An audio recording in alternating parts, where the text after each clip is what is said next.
My heart jumped out of my chest the day my daughter called me from school crying after having sent me all of these text messages while she was hiding in a school bathroom. And this wasn't the first time I'd gotten these text messages from her.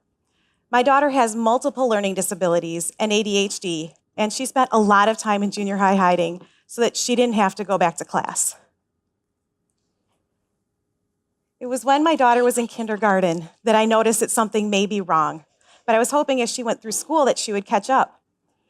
It was her third grade teacher who finally decided it was time to test her for learning disabilities. And I'll admit, getting her tested was one of the hardest decisions we've ever had to make. Partly because her teacher treated her terribly that year, and selfishly, we didn't want her to be right about my daughter needing extra help.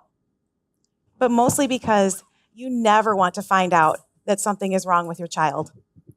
And I knew that if these tests came back the way I feared they would, that she would have a long, hard road in front of her. The night before we were supposed to go in and talk to the teachers, the school psychologist called me at home to tell me the results. Her exact words were, severe learning disabilities. When I got off the phone, I ran into the garage and I just crumpled onto the floor crying because I didn't want anyone to see or hear me break down, especially my daughter, because I never wanted her to know how upset and worried I was. The day that she called me from school crying happened because of a few unkind words from some teachers. And unfortunately, that's not the first time that that's happened. And it just about broke her. Unfortunately, it's not just the other kids she has to worry about, but it's sometimes the teachers also. And school resources are tight. I completely understand that. I have a degree in elementary education. And I also know that teachers aren't always taught how to teach students who learn differently.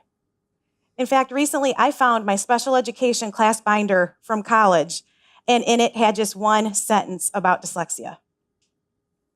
So since we can't change the school system overnight, or the unkind words that are often said, we have to change what we can, and that is how children see themselves.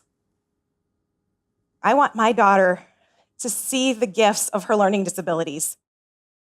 I know there are so many drawbacks, especially in school, but I tell her that I believe she is going to do something big with her life and inspire others.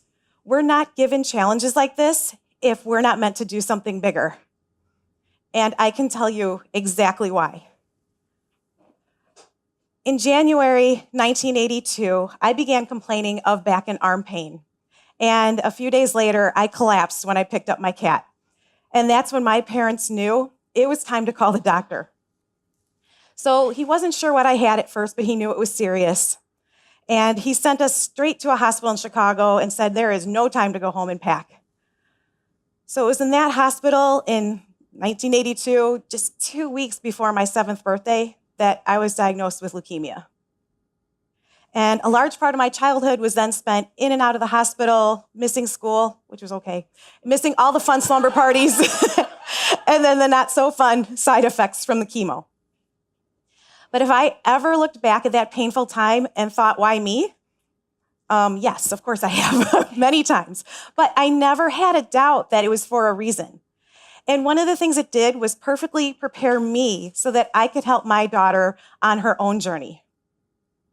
And during my cancer, I was showered with love and attention and gifts, but my daughter gets hurtful comments and she gets bullied. Why is that the norm? If we can teach kids to see the gifts in their differences or in their disabilities, we can change their lives. And if we can teach everyone else that mental health issues and things like learning disabilities deserve the same care and respect as a cancer, we can change many more lives.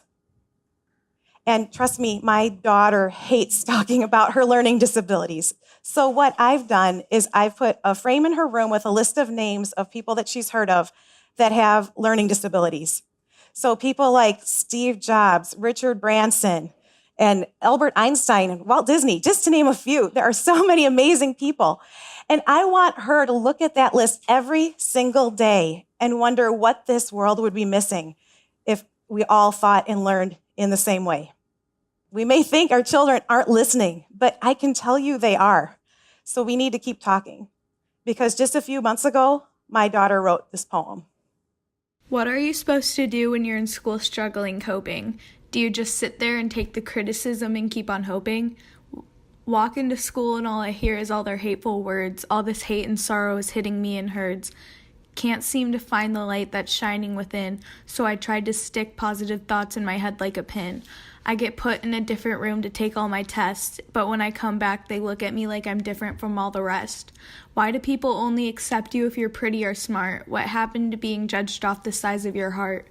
Why don't people understand that there's no such thing as normal? It's just a bunch of people being fake and acting formal. So next time someone tries to tear you down for who you are, just remember it'll all be over soon and you'll go far.